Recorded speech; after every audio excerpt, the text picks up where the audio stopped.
96லேருந்து auto ஓட்டிக்கிட்டு இருக்கிறேன். நான் ஆட்டோக்குங்கிறது நாங்கள் டிரைவராக இருக்கிறோம், எங்களுக்குன்னு ஒரு இது எதுவும் கிடையாது. இது வரைக்கும் நாங்கள் கஷ்டப்பட்டு தான் கிடக்கிறோம். எங்களுக்குன்னு ஒரு ஏதோ கொடுக்குற மாதிரி கிடையாது. கட்சி மூலியமாக இப்போ காசு அன்னைக்கு கொடுப்பாங்க. அன்னைக்கு ஒரு நாளைக்கு 1000 ரூபாய் கொடுத்தோன்னா வாங்கி சாப்பிட்டு அதோட அவ்வளோதான்.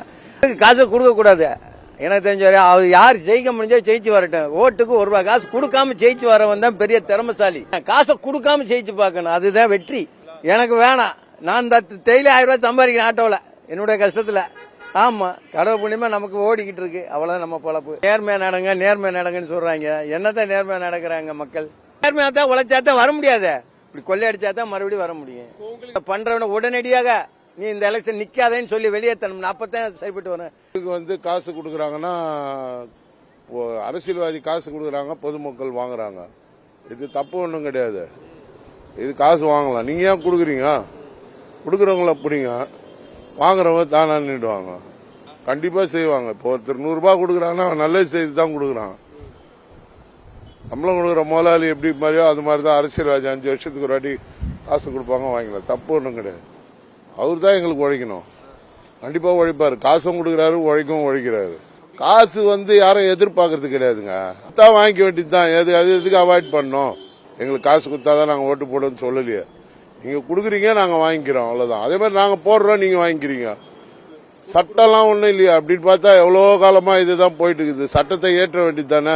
பொது இடத்துல சிகரெட் பிடிக்கூடாது சொல்றான், சிகரெட் குடிச்சுதாங்கிறான்.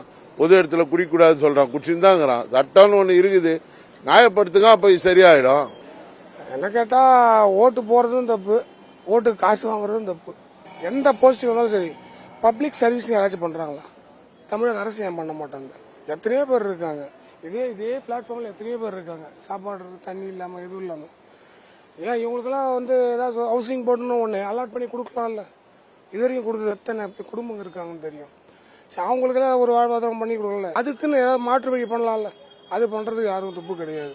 பிச்சை கொடுக்கறதுனால தான் பிச்சை வாங்குறான். நீ கொடுக்குறது நீ பண்ணா வாங்க போறது கிடையாது. முதல்ல மேல சரியில்லை, அப்புறம் கீழே நம்ம எதுவும் சொல்றது ஒண்ணுமே கிடையாது. யாரை நம்ம செலக்ஷன் பண்ணி எடுக்கிறதுன்னு தெரியறதில்ல. ஏதோ கடமைக்கு நம்ம ஓட்டு போடுறோம். எதுக்கு கொடுக்குற? அது கொடுக்காமலே இருக்கலாம்.